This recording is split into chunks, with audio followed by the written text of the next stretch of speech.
Good morning, everyone, and happy Friday to you all. And welcome to another author interview here on Tales from the Wandering Scribe. I'm your host, Gabriel Garcia, otherwise known as the Wandering Quill and the Wandering Scribe. And today we have a guest making their official debut here on the channel, and one I am very excited to showcase here for the month of January. Now, writing has always been a hobby for my guest. However, it was a dream that was often scolded. She was born in California, but lived mainly in Ohio and North Dakota. And she pursued a career as a nurse because working in medicine would be the closest way to become a hero, much like the comics she read as a child. Afterwards, she became a traveling nurse and overcame much trauma by working with a therapist to weave her trauma throughout her adult novels delicately. So, in her own words, don't be an a-hole. Since turning their passion into a profession, she has written prolifically and constantly explores new genres and ideas. It's incredibly hard work, but profoundly rewarding when others connect to her characters, for they are a piece of her. My author has created children's books, self help, memoirs, medical journals, and adult fiction novels. And if you follow her on social media, she is known for her book, Fragments of Asgard, as well as Hearts Held by Barbed Wires, as well as working on two others coming out later this year and one coming out the next year. And during her free time, she enjoys her husband and two mastiffs, practices Budo Taijutsu, and runs Spartan races.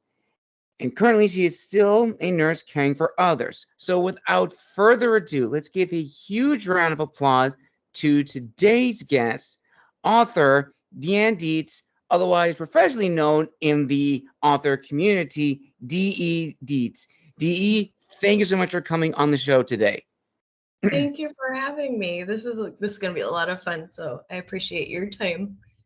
No problem, DE. So before we go into your books, is there anything else that was not covered in such a very extensive introduction?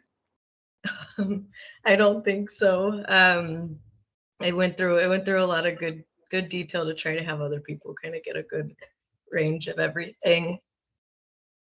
Awesome. Well, I must say you have had, quite the career. I mean, oh my goodness. When I first saw that on your website, I was like, this person can't exist. I mean, everything is just crazy. But honestly, I am very, very impressed by, what it says about you and, who you are as a person. And I'm really intrigued to see how you weave in your own struggles and your identity into your novels. And speaking of your novels, what can you give us as a little teaser into the two that you have currently out, as well as the other works in progress we should expect sometime this year and next year? Yeah. So I actually have them with me because I'm a dork. But with Fragments of Asgard, I actually started this one in 2021 while I was working the COVID units. And the first chapter is pretty rough because it's very raw. A Mm. lot of people that personally know me will know that story. And this one is modern day Viking lore. And I actually put, like I said in my description, some things that have happened to me, I put and unfortunately made my main character go through. But instead Mm. of a different outcome of normal day, this person is much more resilient and they are able to combat the scenario in a very different way because they have Asgardian powers. So then also it has newfound family in it. And then I put some real individuals in the story. I talk Oh. about a character named Jake Offit, who was actually a young man who had cancer and he passed away. And I really respected the parents because they were our martial arts instructors. And so I got permission for them to weave his story in here as him as an adult. And then I put them in the story so then to try and immortalize them forever in the story. So it was just kind of like a little thing. And then other people in here, um, like the two twins that are the Beast Masters. They are these huge twins that were my best friends and my brothers, my family, in a motorcycle club I was in, and a lot of other people are in here. So it was kind of like a little tribute to them as a thank you. So that's Fragments, and then Hearts Held by Barbed Wire. I am absolutely fascinated with World War I and World War II history. Obviously, it's harrowing what had happened, but the strength that individuals had endured during that time is just so fascinating. And so during some point in like 2022 to 2023, this book just was like gnawing at the back of my head to get out. And the That's the story struggle for all authors. yeah, and it just kept weaving itself. All these, so that's how I write, is like parts of a story just kind of like pop out, and then you just kind of sew it in together. And so with these characters, Brielle is a nurse. I'm a nurse, but she has some PTSD because of the war. And then the main character was a POW in the war, and so they both kind of trauma bond over what has happened.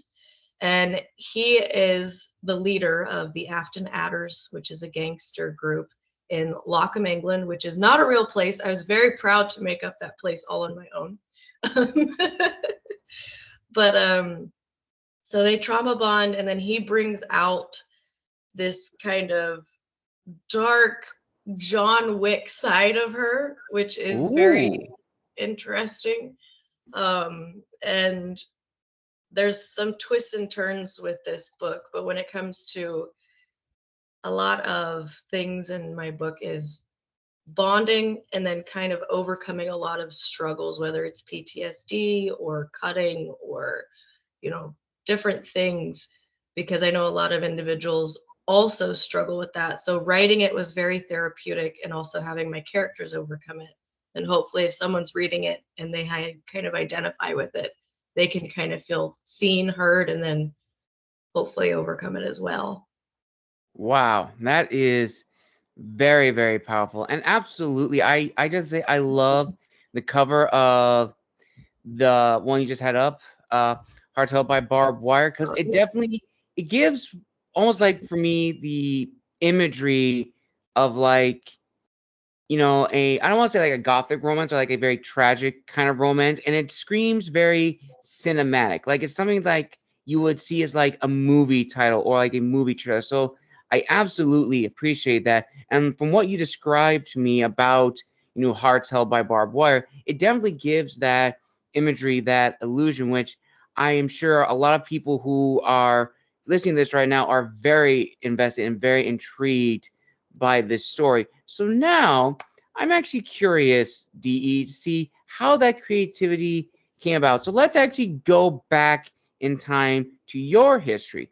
So growing up, as mentioned in your bio, that writing was always a part of you, but it was often, looked down upon and scolded. So I'm curious, how did you keep your creativity, alive, growing up in like an environment that didn't really seem accepting of this creativity?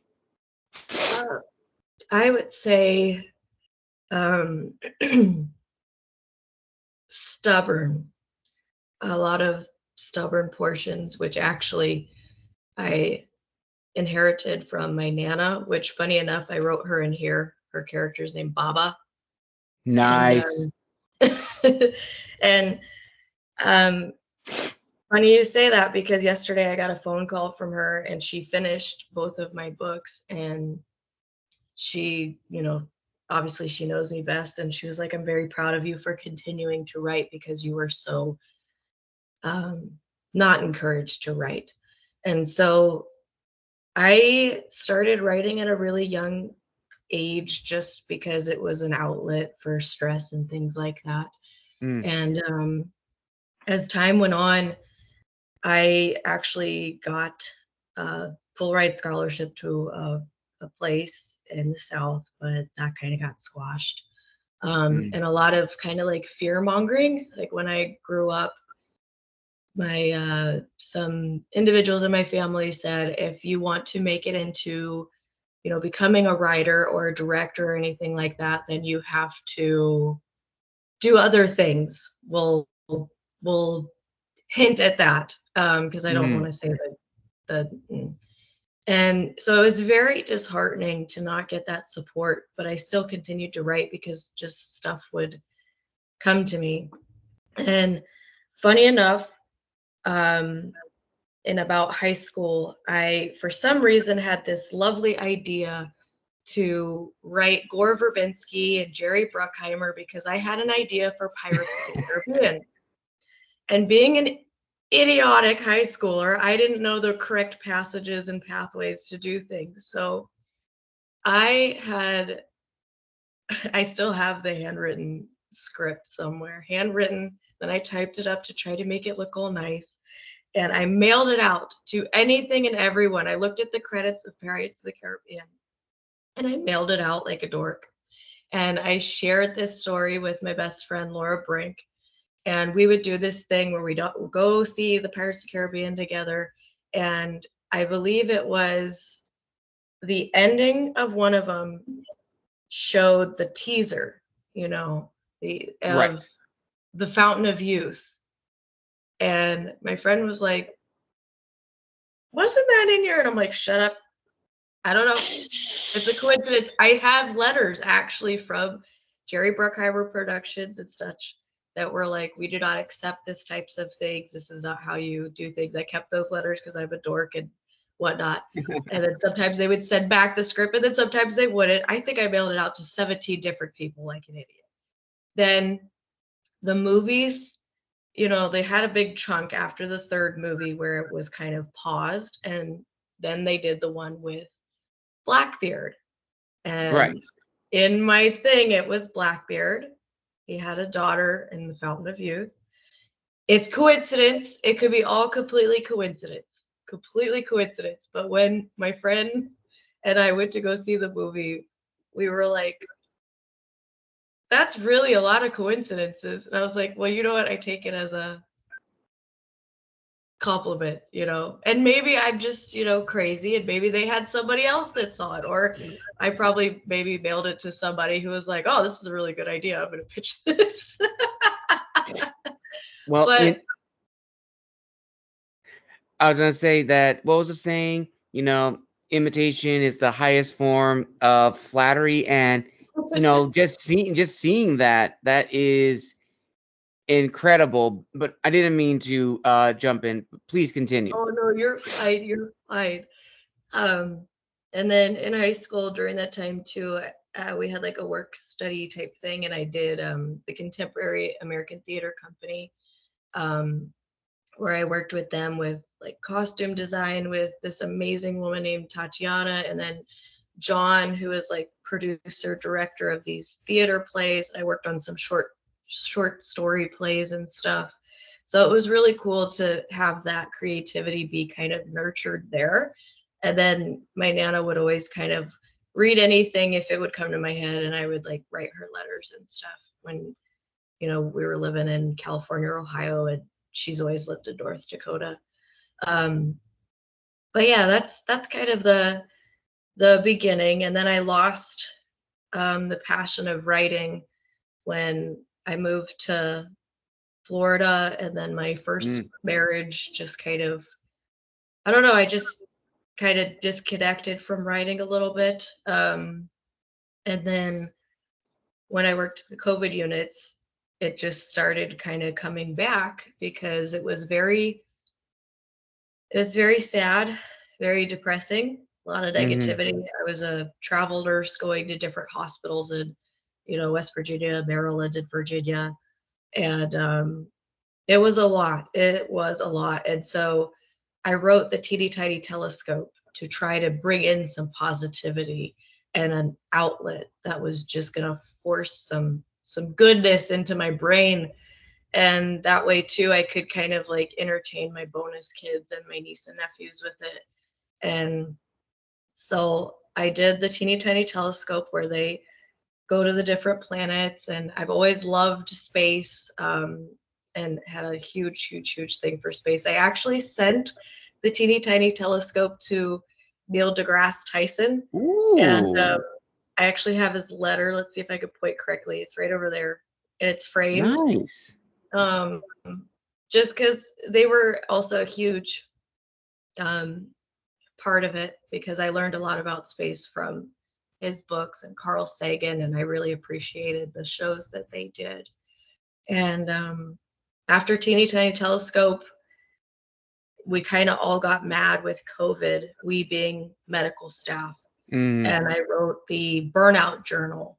Um, and it's called Why the Hell Did I Join the Medical Field? Because all of us were feeling that. Like, why did I join this? We're martyrs.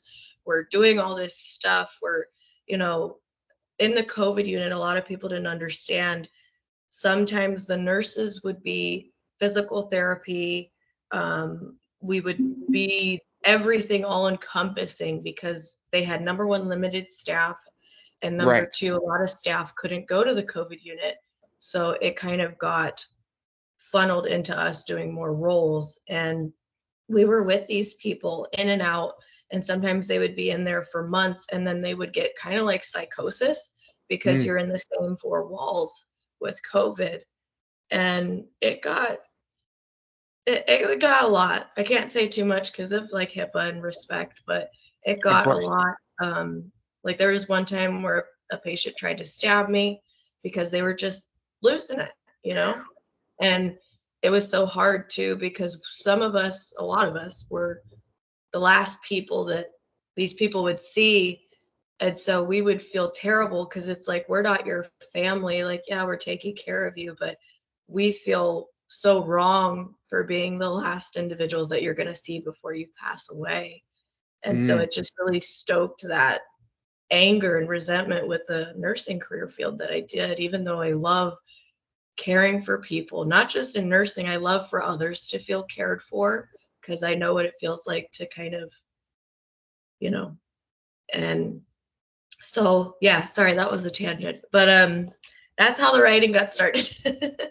oh no, definitely. Like, thank you for sharing that, and that actually kind of answered the other question. What was like, the aha moment for you to begin writing, and you actually kind of did answer it, where you wanted to be an outlet from the reality that we were all facing at that time. And a lot of authors that I've had on the show, they've all said that COVID, the pandemic, and the quarantine, that was all like an awakening for a lot of us to begin writing, to escape the monotonous that was those 4 years. Like, for me in particular, I was in graduate school up in San Francisco.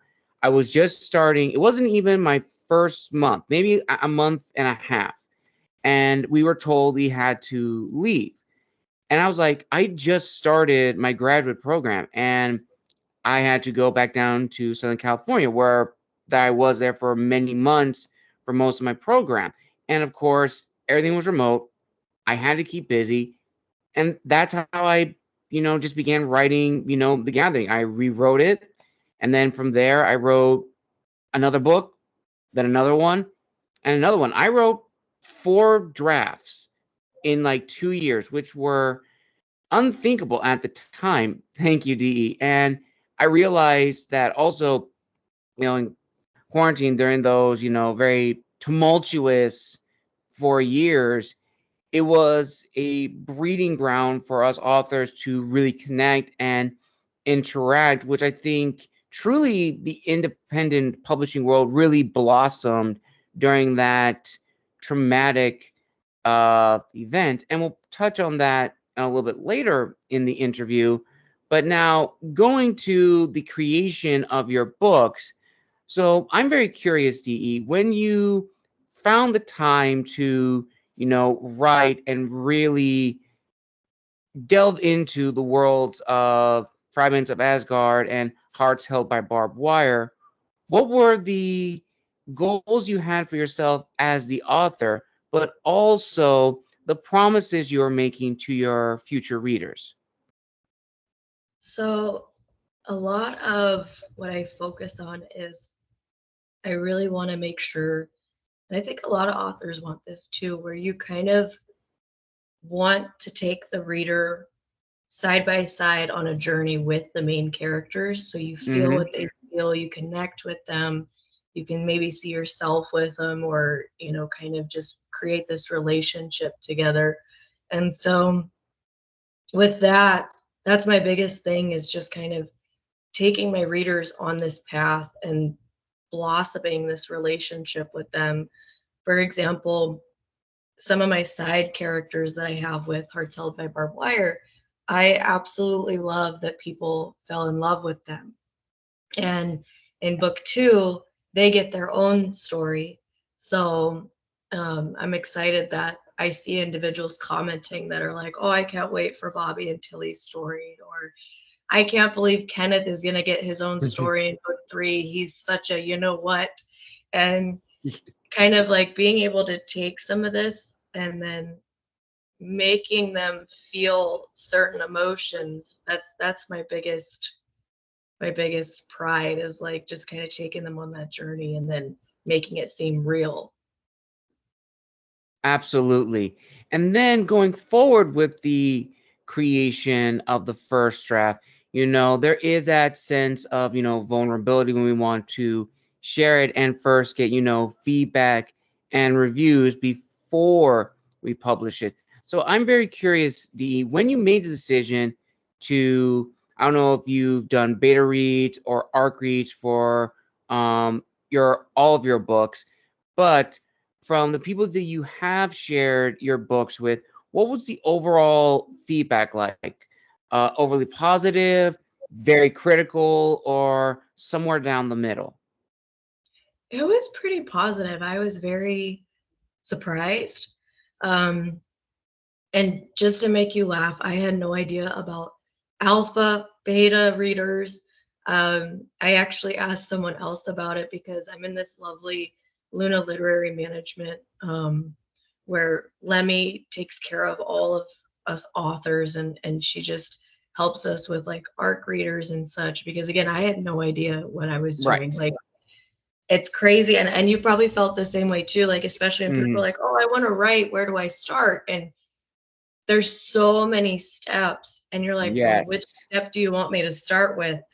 Do you want the part where you're writing, or do you want the part where you start kind of losing your sanity? Like, Yep. That is very true, DE.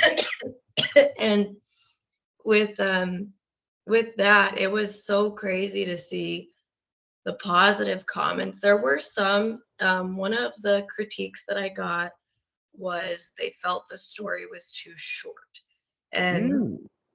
unfortunately, it's not to make an excuse, but as you know, we have everything costs in the indie world, from Yes. your pages to your editor and how many words they're going to do.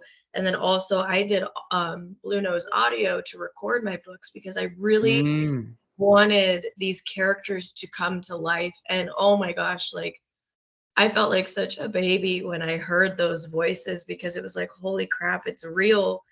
And I can't believe that I wrote that. Like, I know I wrote it, but to hear it from them bringing the characters to life was just so fascinating. It's just a dream come true. Because all I wanted was 10 people that weren't my friends to read the book. And to see it surpass that just boggles my mind. But yeah, going back to that, I'm so sorry. It Oh was a no, lot of no, you're good absolutely. a lot of good reviews, a lot of good constructive criticism when it came to, like, some people, they weren't sure if it was dark enough, and Hmm. everybody has their different levels, from romance to spicy to dark to action packed. And so when some individuals also were like, the book ended too early, because I tried to take this, the world building, pull them up the roller coaster, build the relationship and everything like that. And then all of a sudden I do this twist and then you start going down the roller coaster, you know, and then there's another twist, and then there's like this kaboom towards the end that just kind of, a lot of people enjoyed it and they felt the roller coaster and they felt the rush. And then I think some people were like, you gave me whiplash. I didn't know what to do with that. And I'm like, I'm sorry. But you felt it though, so that was the point.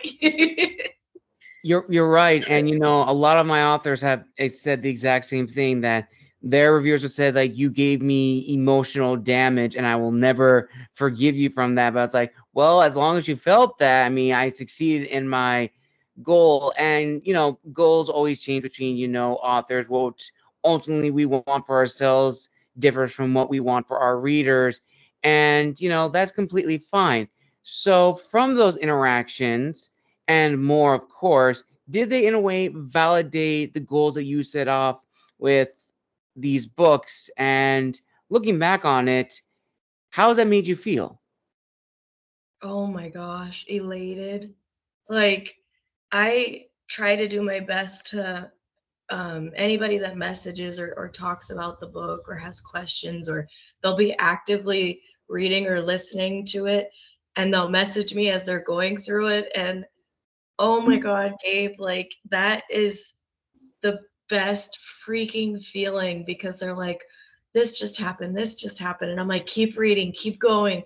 And I promise it'll get better. And it's validating to hear also, they're like, I want more, or I really appreciated this scene because I've been there, and I Mm-hmm. have felt that way, the way Bobby has, or the way that Brielle has. And like with book 2, I give my street team a little bit of snippets. And in book 2, there's a challenging relationship with Tilly and her parents.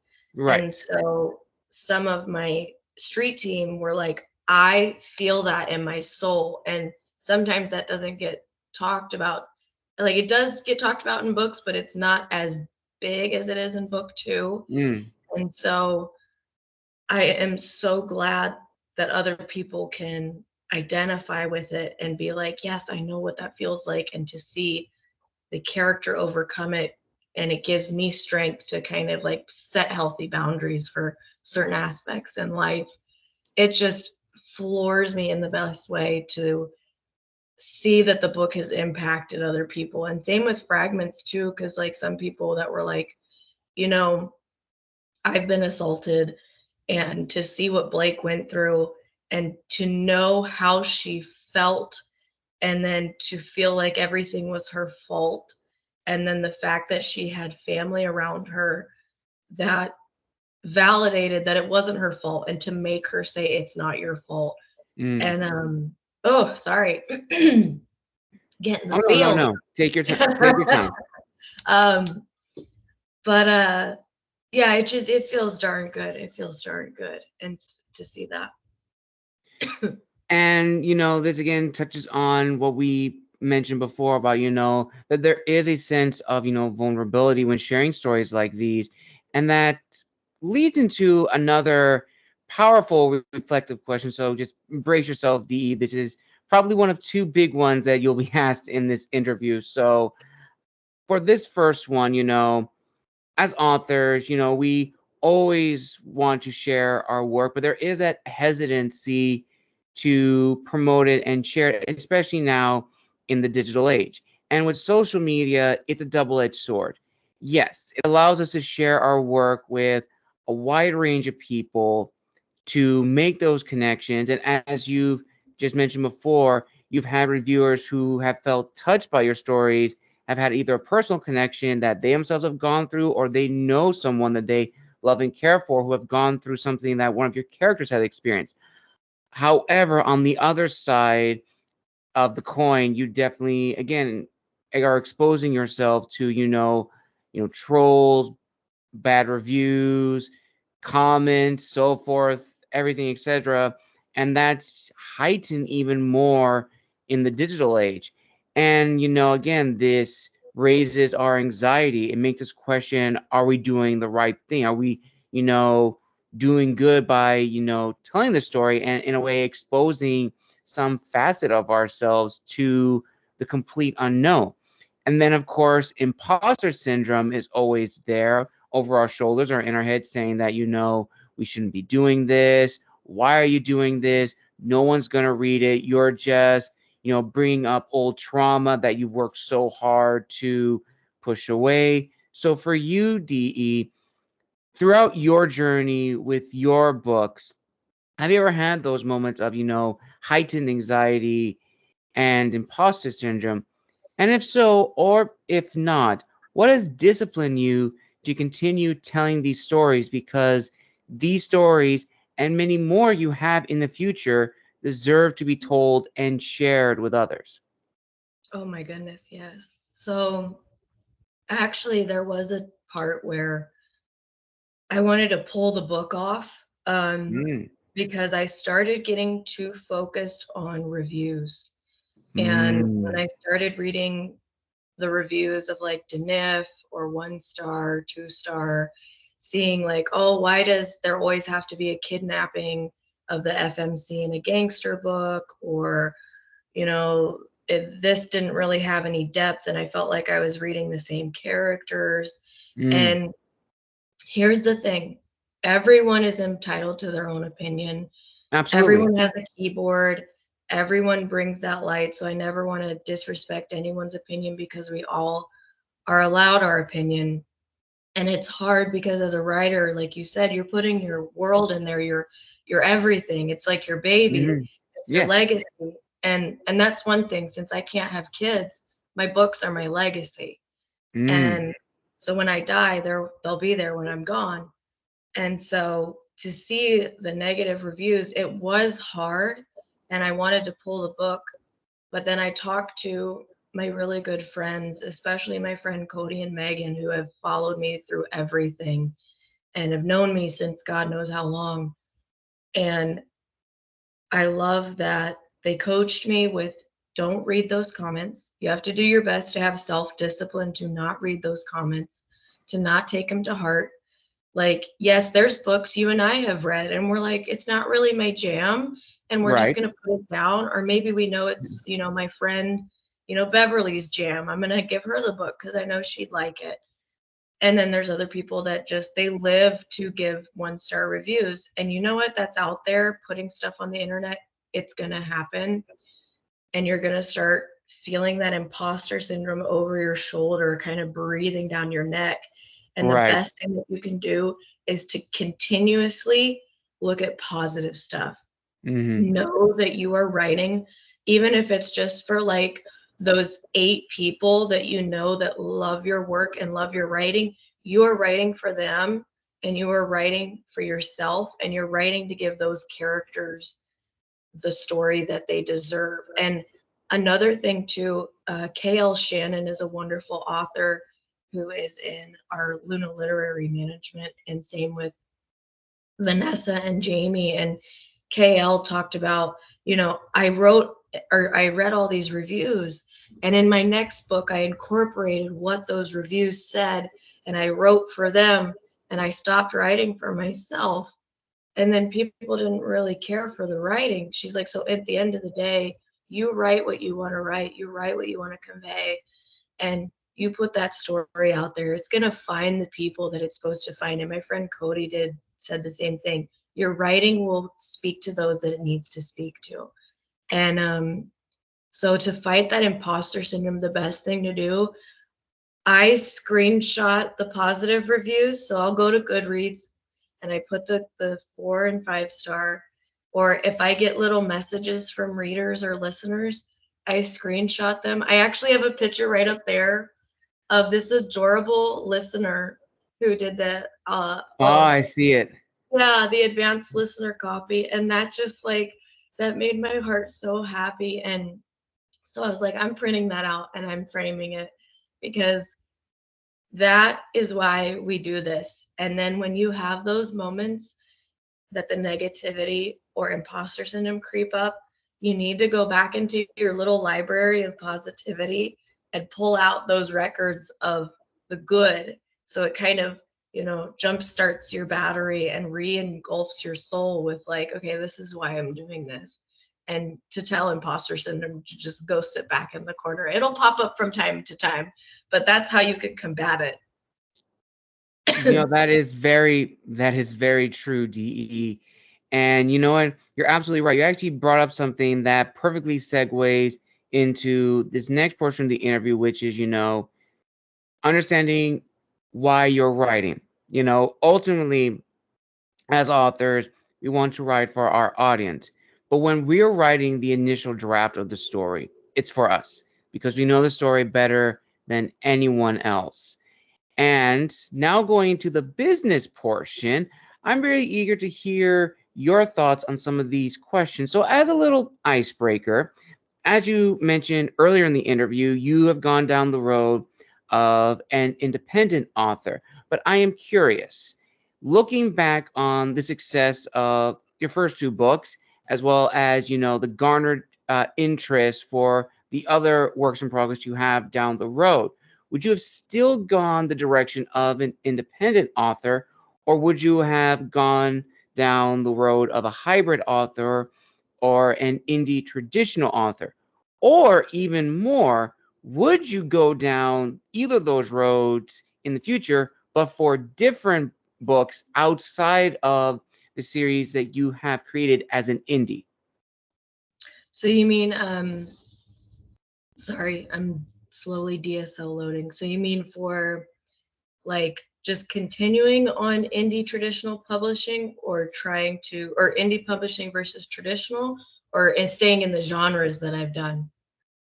Oh, so what I mean is, so looking back on your journey thus far, would you have stayed on the path that you are currently on, or would you have liked to try your hand at hybrid or traditional, or did you feel that the stories you wanted to tell felt most appropriate in the indie route?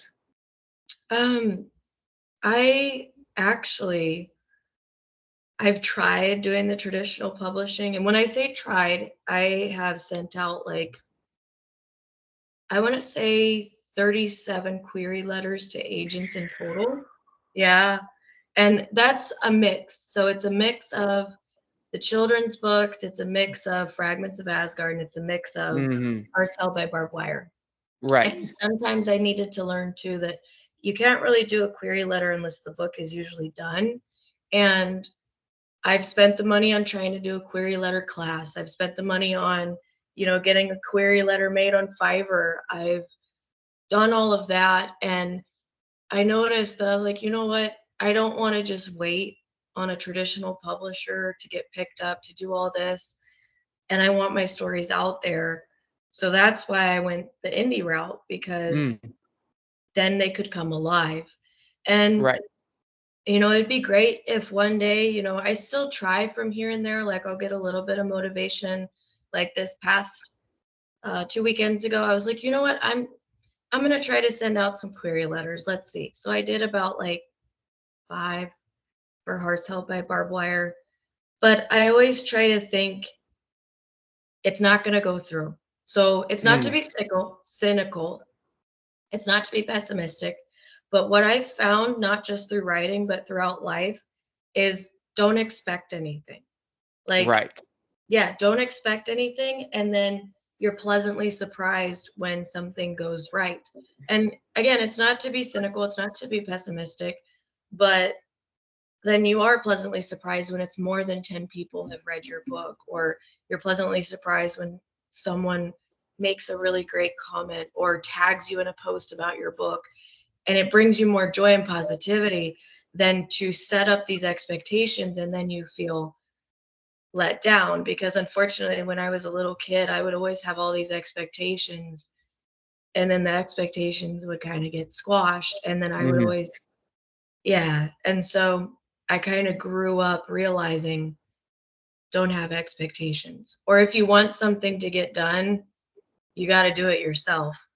Like, I don't know. But yeah, so I appreciate the indie route, because then not only that, I feel like we've really created such a good community, whether it's been, meeting all these great authors, number one through Luna Literary Management, and then also like you and then Spellbound in the Valley. Like, I was so floored that, I had the opportunity.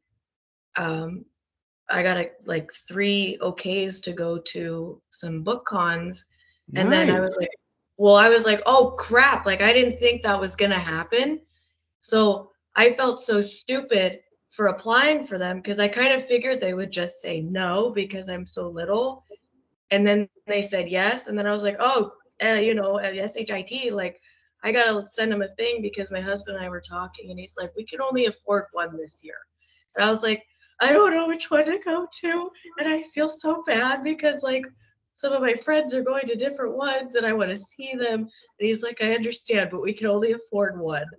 And so it was cool, though, to have that opportunity. And again, it's the indie author route. You build this community and you help each other else out. And that's why I love, like, meeting you, Jamie, Vanessa. I'm like, tag me in your stuff so I can also help boost your things or collaborate with other people and show off their work and their art and just really get it out there because there's so many amazing people that you get to connect with. And sometimes too, like, you've never met in person, but you Right. feel like you've been best friends forever because you know the struggle, or you find common interests, or you find common things that just, it brings you together. And that's something that you might miss if you do get the blessed opportunity of going the traditional publishing route, which is still a great route. But indie author publishing is just, it's a whole nother realm of opportunity and family.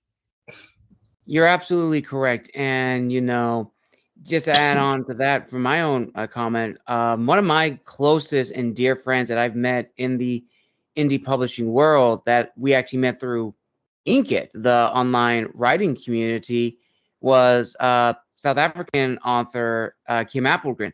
We met, I want to say, 2018. We've never met in person. We've always been on Skype.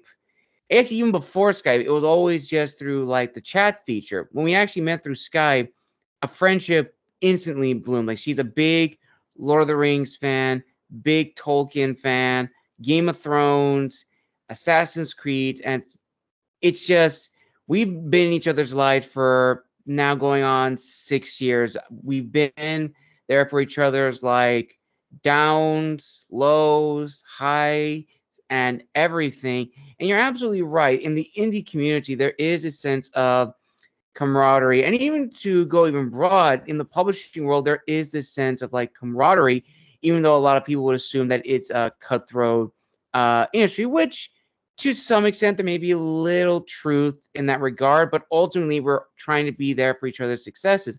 And also, to add on to the comment of, traditional publishing, it is a lot harder for authors, especially first-time authors, to get into traditional publishing, especially the big ones: Simon Schuster, HarperCollins, Macmillan, Penguin Random House, Torch, um, Dark Horse, even though that's a magazine company, but still, So, ultimately, getting into those companies is very hard. There is this kind of gatekeeper mentality for those companies, and to their credit, I do understand why. They are a business, they are a brand, they've established what kind of books they sell. So I can understand the hesitancy from their perspective that, taking on, an unknown author with an unknown book with a track record which may be hit or miss. And for them, they have to consider, is this book going to be marketable? For that, I understand. But it's very challenging and difficult and can be kind of disheartening for authors, which is why one of my guests has said that, to look into other avenues, which include publishing through smaller houses. And a lot of authors have found great success traditionally published in these smaller houses, whether it's like in their state, their hometown, or just one that's had a great community building. And speaking of community building, that's another thing I want to talk with you about, DE, is, building your audience. Because as I said before, for us, we're the target audience first and foremost before we publish our stories. But when we make that decision to publish our stories, that's when we have to switch off our writer's mentality and now go into the business, management, marketing mentality. because we now have to see, okay, where does this book fall under in the genres? Who am I going to market towards? So this is a two-parter, DE. So for you, looking back on, your two books and the other books you have in progress, do you have a good understanding of your audience? And in your opinion, your professional opinion as an author, when should an author consider their audience? So I have found marketing to be a unique challenge because sometimes I think I'll know what I'm doing, and then sometimes I'm winging it, baby. I am Mhm. winging it. Whether it's, you know, you finding the audience. So first off, I was first starting to do, all right, I'm going to try to appeal to those that like historical romance. All Right. right, cool. But then I was like, you know what? You got to kind of branch out. And I think that's the biggest thing when you're marketing is think outside the box. Don't Right. put it in a single file. Think outside the box. So Mhm. maybe a good way to explain it is when I do something for Hearts Held by Barbed Wire, I always try to put like it's on Kindle Unlimited, it's on Audible, it's on Blue Nose. I tag the affiliated individuals that are a part of it, especially if I have a snippet of the narration, because I always get worried that I'm going to annoy the living crap out of people for tagging them. And I'm always like, please let me know if I'm annoying you, whether it's Elva from Spellbound, Blue Nose, my narrators, Charlie and James. I'm like, please let me know if I'm annoying you because I never want to do that, but it's a way to get it out there and get the audience. And so for, like I said, Hearts Held, I will tag the affiliated or like the cover, especially if I have a picture of the cover in the, the reel or the post. I'll tag Julia, who's the amazing cover artist for all of my books, because oh my God, she's a goddess. She's just an absolute goddess. I love her. Or any of the, cosplayer, Thea or Vex, the artists that I use. And then also I tag my street team sometimes to see, if they want to see it or if they want to repost it. And then also I tag like Kindle, Amazon Publishing, Amazon Books, Barnes and Noble, because that's where the books are. Right. So I figure I'll tag them as well in the post or the reel. And then I put the area as Bookstagram or Booksta, so maybe it'll pop up there. And this is over time. I never did this 6 months ago. I just started kind of seeing what other authors were doing, and it's never to like copy and paste what they're doing, but it's like, oh, I kind of noticed the intricate things that they're doing, and maybe I should be doing that as well. Never copy what they're doing because that's messed up, but just like, Right. oh, maybe tagging this will help, or maybe going outside the box and doing this versus just thinking I tag, Amazon Publishing and then do like a couple hashtags of like historical romance and gangster. Instead, do a Mhm. whole bunch of it. And then I noticed too, if you do a comment of like a question, hey, what do you guys think of this? Or so on and so forth. And also, it takes time because I've seen too that some of the reels and some of the posts that I've done, maybe even a month ago, they'll get some traction a month later. And I don't know, it just takes some time, and some things work and some don't.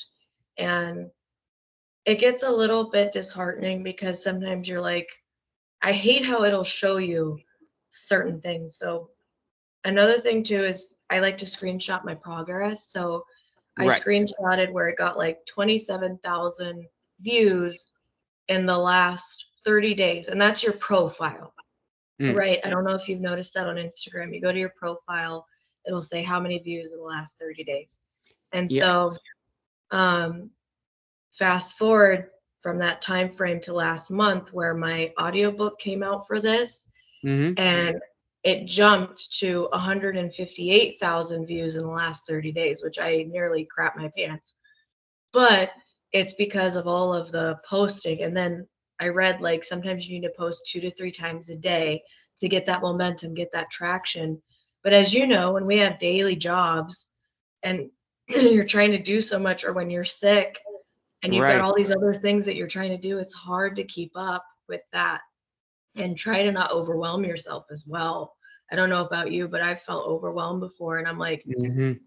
crap, but you gotta try to not beat yourself down and get that imposter syndrome coming back up again, where Right. it's like you're not keeping up, you're not doing what you need to do. But it's like, you know what, at the end of the day, you've done the best that you can, and you market to what you can, and all you can do is your best. Yes. That is very true. And then kind of leading into that, we've talked about the audience, but also I think another challenging aspect is the readership. And what I mean by readership, viewers and listeners, is yes, you want to market towards your audience. That's probably the main thing that a lot of people will tell, authors to really hone into. But what from sorry, but from what I've learned from interviewing so many authors on this show is that the one target aspect of marketing that is overlooked is the readership. And those are the individuals who are going to pick up the book. And that's when you're realizing, okay, if I'm marketing towards, let's say, historical romance, where in the bracket am I really going to hit my stride? Is it a young adult historical romance, new adult historical romance, or adult fiction historical romance? And that's a challenge. And definitely, speaking of young adult, I'm sure you have definitely seen DE some books that are marketed towards young adults that are not really young adult. There's a little bit too much uh grown Steaminess. up material in those books. So for you, DE, looking into that aspect, where would you classify your books? And can you tell us about the struggles of writing for that particular uh, age bracket, that reader bracket? So definitely more so for adults when it comes to fragments and hearts held by barbed wire, and trying to make sure that things sound proper. They also have to stay consistent with the time period, Mm, um, which I really appreciated. One of the readers, she reached out and was like, hey, for World War I, you know, refer it to the Great War. And I was like, oh my gosh, I am fascinated by World War I and II, and I can't believe that that just went over my head.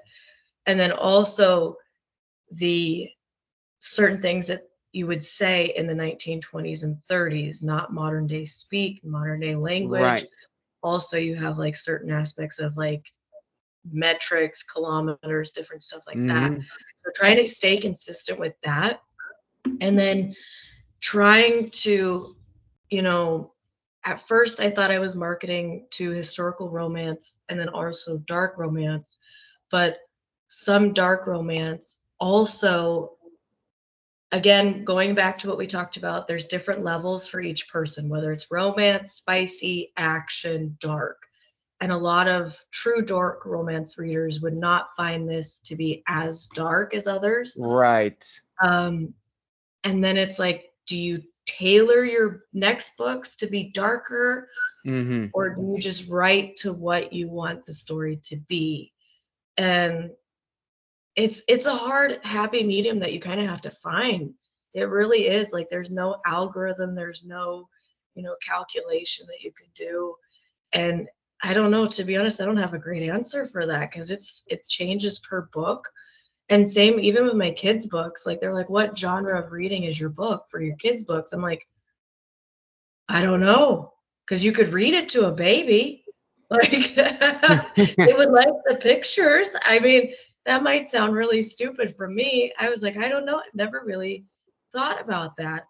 But I guess it goes to what you're trying to do, and it's trying to figure it out, which sometimes is hard.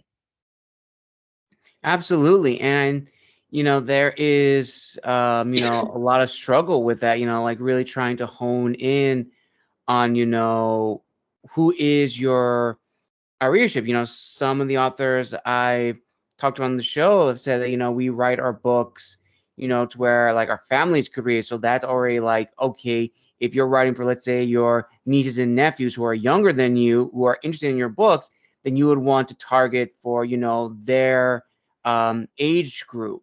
But if you want to, let's say you have other friends or relatives who are maybe around your age, if not maybe 2 years younger, you want to market towards them. So it's all, it's a 50-50 chance. You Mhm. will hit your mark and you will not. And that all comes with a lot of trials and tribulations. And speaking of trials and tribulations, this is another fun question that I love giving to all of my guests. And it is this internal balance all authors struggle with. And what I mean by the internal balance is that I'm sure UD have probably been asked, questions such as, who are your favorite authors growing up? What books did you read? And how do those help you to craft your stories?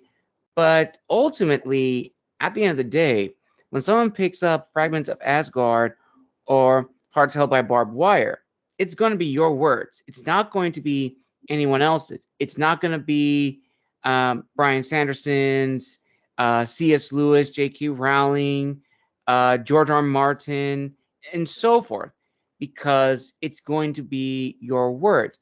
And I definitely feel, as authors, we tend to be very, what's the word I'm thinking of? Checklisted, in the sense of like we fit in this bracket of writing, or we write only these types of stories. And I'm sure, DE, you've seen books that have had the tagline so and so meets so and so. From a reader's perspective, that may be interesting. From an author's perspective, not so much. Because again, it pigeonholes us into one style of writing, one style of prose, how we approach characters, how the story develops, and so forth. So for you, DE, how have you been able to balance this scale where, on one hand, you have the authors and the books that you have admired growing up who will always play an integral role in your stories, but on the other hand, you can take whatever you want from those stories, even if consciously or unconsciously, it's still your work. It's still your individuality that's going to shine through in your stories. Um, I don't know. Like, I guess I also think about the stuff that I like to read, and that plays into it too. And Mm, then I know a lot of stuff also focuses on tropes. Like, that's a big thing that a lot of yes, readers will pick out. And then so that's why sometimes when you're marketing your book, you got to put the tropes on the bottom. So then readers have an easy way to be like, will I read it? Will I not read it? Type of thing. right, Um, and also too, I don't know if you see this in some Facebook groups, but people will be like, I'm looking for a book that's like this. Can you recommend something? And so people will recommend hmm, books based off of that. But when it comes to writing my own books, like, I guess, yeah, there's some aspects, like definitely J.K. Rowling, Harry Potter for Fragments of Asgard with like the magic, but instead of magic, I call it Galder because that's what it is in Norse. hmm, And then you have, different facets of like Marvel and then the original comics with from Stan Lee and stuff and different things that kind of come into your mind. But what's interesting about us at the end of the day is we see what we see for our stories. We see what right, we are weaving together. And especially, I don't know, especially with Hearts Held by Barbed Wire, like, yes, I had a little bit of Peaky Blinders inspiration, and then also Drimoyne, which is Draco Malfoy Hermione fan fiction. That's a right. horrible addiction of mine. Um, but again, at the end of the day, you're weaving that story to what you want, so you have to do your best to make sure that you're not having other influences dictate how you write it, and let your creativity go free. Just let it go free. That's very true. And I'm glad you actually brought up, tropes and writing for trends, because, I've definitely seen on Instagram, books that have had, the promotions like, oh, found family or reluctant hero, stuff like that. And then you have the other side, it's like, if you enjoyed this book, you may like this book. And I've seen those, everywhere on social media. It's crazy. And writing for tropes or having tropes in stories is fine, but when it comes to like writing for tropes and trends, that's when it gets kind of stale, in my opinion, because it's the same story told over and over, which leads to a very important discussion, which I love to share with my guests on the show. So, just for context for this question, DE, I've been doing podcasting for now almost 6 years. I never thought of doing this at all. I did this around the same time as, COVID, the pandemic, just to talk with my fellow authors, within the United States and abroad. And then it snowballed. I then began talking to a lot of historians because that's also my background as a classical historian. And that also snowballed into, what happened just last year. I started my YouTube channel, and within 2 years, I have now interviewed almost 100 plus authors, 42 historians. I've had, 25 episodes of my own original series, The Historian's Lounge, and I never would have thought about that. And also, not to mention, I also have my other series, the audiobook series and the book impressions. And from there, I was just blown away by meeting all types of people who are in this industry, from foreign professors, current students. My youngest guest that I had on the show for this month was still in high school, and she had written her first novel, and most of the stuff that she did to help market it, she learned it in school. I was blown away by all of that, and I was just so amazed by the knowledge that everyone had. And this led me to the conclusion that for authors, we have two roads for us: to be an author, to be known as an author.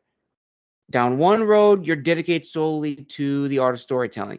You're not motivated by capital, but it's nice to get a little bit of money here and there.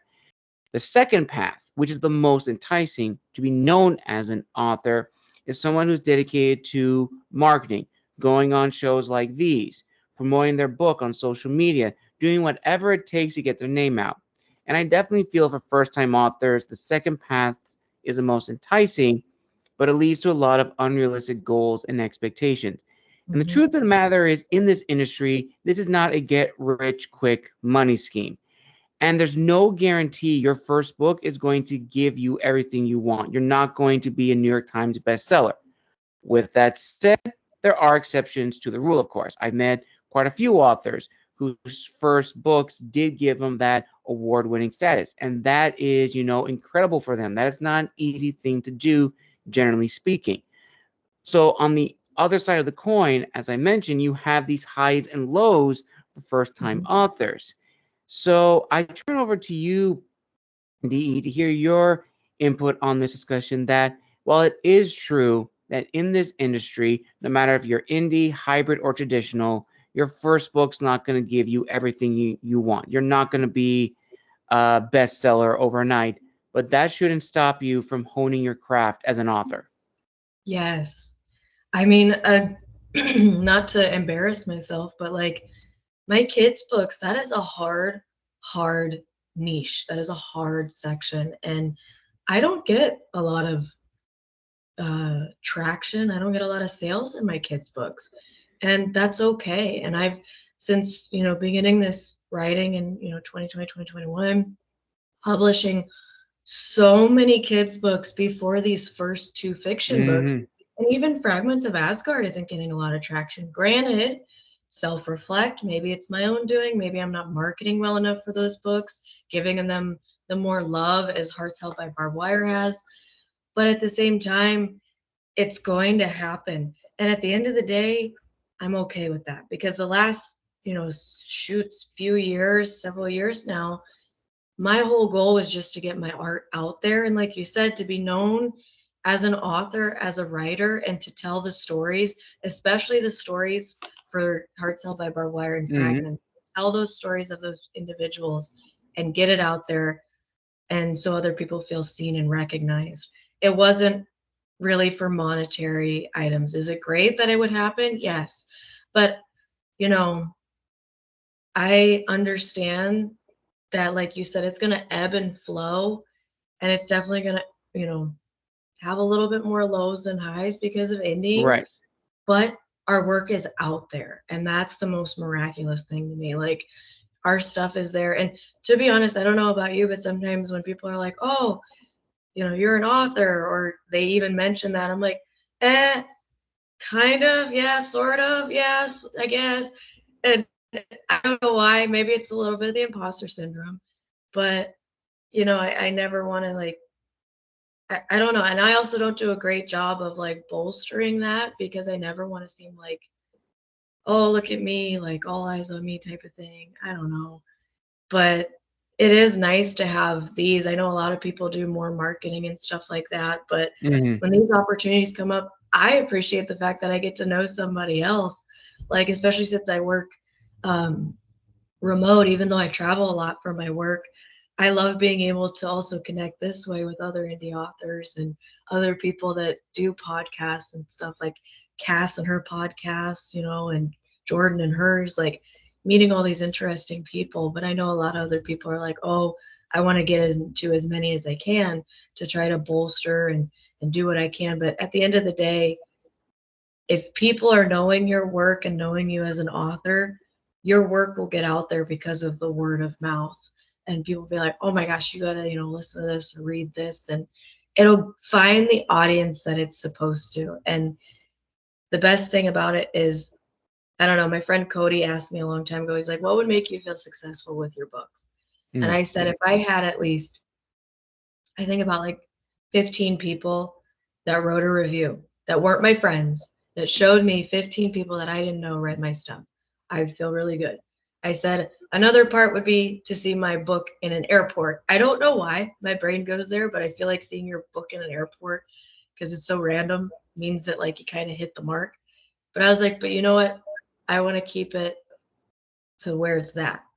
And then to see more than that was absolutely fantastic. And just everyone has different dreams, everyone has different goals, but to keep it, I don't know, staying down the pathway of being known as an author and a writer, and keeping that and writing for what you are doing. And then, like you said, the tropes, instead of writing around the tropes, you write what you write, and then you find the things that identify from it afterwards, versus having that force your writing. No true words have ever been said, DE.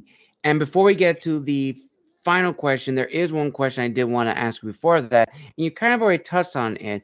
And that is, of course, networking and connecting. Now, throughout this interview, you have name dropped quite a few authors in your own writing circle that have helped you along the way. Sorry. Are there, oh no, I absolutely love it. I love when authors do that because, that's probably the biggest thing for indie authors is networking and connecting, learning from others to see what we can use to add to our arsenal, whether that's, hey, you should check out this artist, or hey, you should look into this editor or this service, etc. So, in addition to the people you have already mentioned, are there any other authors, editors, or other people in the publishing industry you would like to give a personal shout out to, DE, who have helped you along the way? Oh God. Oh, that's a lot. I would definitely say Yin and Andrea. Andrea's or Andrea, she's an editor. Um, Definitely Jamie and Vanessa and Sarah and um, Blue Nose Audio, freaking Charlie or Allie Rose, James Joseph. Um, Shoot, there's a lot. Tamara, Kale, Shannon, all of Luna Literary Management. Oh my gosh, Lemmy is amazing. Jen Plummer, um, Ginger. Oh my gosh, I feel like I could list a whole off. Just go to Luna Literary Management and follow all their authors, man. Like, they're amazing, and it's just fabulous, the community that there is. And I feel so bad because I feel like I'm missing out so many people and artists like Julia and Vex and Jody and Brian, and holy crap. I feel so guilty now because I'm like, I know there's like a list of people, and especially like readers, ARC readers, Brenna, and our listeners from, Precious, Book Gal, and freaking Megan and Kathy and Freya and Cass and so sorry. Oh no, And you're fine. Breezy and Chrissy and oh my gosh, Brienne, like there's so many. And I'm so sorry if I'm forgetting anyone. Please don't kill me. Um, it's amazing, because I don't know about you, but you write something and then you send it off. You have the anxiety of sending it off, and then you kind of prepare it and brace for impact for the worst. And then when you get some positivity, it's good. And just try to ignore any negative and anything, because it's going to happen. And just love and send love and respect to those people that have any negativity, because that's the best thing you can do versus get angry and sad. That is very true. That is very, very true. And I'm sure you definitely agree that your connections have not only just been there for you in terms of like professional, like, author services, but they've also been your new family that you've created, over the years. And I definitely feel the same way with all the authors that I've met Yeah. in the publishing world as well as the historian community. And it's really, really awesome. And they've given me a lot of great words of wisdom to live by. So, which now we arrive at the final question of this interview, DE, which is with everything you've learned thus far, what is your word of wisdom to fellow authors and writers listening and or watching this interview right now? Keep writing. Keep writing and find your little glimmers throughout your writing process, whether it's making friends like you and I, making, you meeting awesome artists, authors, the positive comments, positive feedback, funny moments when you're writing and you're sitting by yourself and you write this scene that just makes you cackle and you feel crazy because you're just laughing to yourself. But keeping those little positive moments, which are little glimmers throughout your day, even the glimmer of like having your warm cup of coffee and then you go sit in that little area where you're going to just immerse yourself in your writing. Keep your glimmers and your positivity throughout the day. Notice them, because then you're going to notice them more often, and then you're going to be more positive, more happy, and then you're going to exude that energy, and it's going to help other people too. So, not to sound like hippie-ish or anything. And also, go read Gabriel's book. Oh, thank you for I that. You're, haven't you're been able probably to like read the it yet, first but my author that's husband's done that reading on it. the show.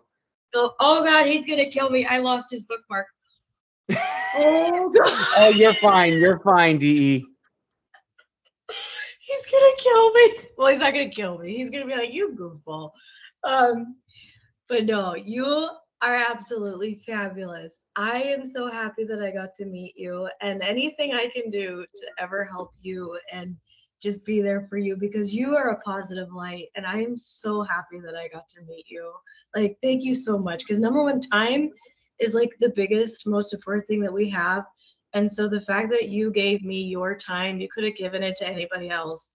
Thank you. You are you're just awesome. You're a sweetheart. Well, thank you, DE. I really, really do appreciate it. Those are very kind words. And I wish to reciprocate that. And I don't know if your other colleagues have said this, they probably have, but I want you to know that this is where you belong. I know I haven't read your books, I haven't read them yet, but from what you've told me, you are a very passionate person. You are very authentic in your storytelling. You are you, and this is where you belong. This is the family that will welcome you with open arms. And on that positive note, viewers and listeners, we conclude another amazing author interview here on Tales from the Wandering Scribe. I want to give a huge thank you to DE for making her official debut here on the channel. And DE, where can people find you on social media if they want to reach out and talk with you, as well as purchase a copy or two of your books, as well as pre-order any works in progress you have? Yeah, definitely on Amazon, Hearts Held by Barbed Wire, Fragments of Asgard, all of the kids' books like Teeny Tiny Telescope. I have author Deanne Dietz.com, And I have like a link tree and Instagram for ddietz.author. That's my Instagram handle. Um, I mean, you could type in D.E. Dietz and it pops up on Google, which floors my mind. Um, and Where Hearts Held by Barbed Wire, and it's on Audible, it's on Blue Nose Audio. Again, thank you to Blue Nose. And yeah, it's cool to see it on Barnes and Noble and Amazon. Definitely on there.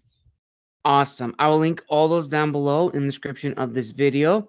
And one final thing I want to say, viewers and listeners, if you've been following me on social media, one final reminder, Audio Mazes is having its author meet and greet this Saturday. Now, the time is from 11 a.m. to 12:30, but if you live on the Pacific Coast, that is at 10 a.m. to 11:30 p.m. So just a little conversion help for those who are little confused if they live in Europe and want to make sure they make it to the meeting on time.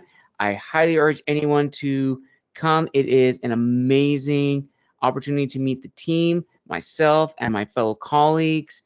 And I'll link that down below in the description of this video, as well as our website for those who wish to join our team as authors, narrators, sound designers, and anyone else in the publishing industry looking to pursue a career in this, as well as jumpstart their career. Without further ado, again, thank you so much for joining us for another amazing author interview. A huge thank you to D.E. Dietz for making her debut on the channel. We wish her the very best going forward. And as always, make sure to like, comment, and subscribe down below. And as always, this is the Wandering Scribe and the Wandering Quill signing out, wishing you a wonderful morning, afternoon, evening, or wherever you are in the world.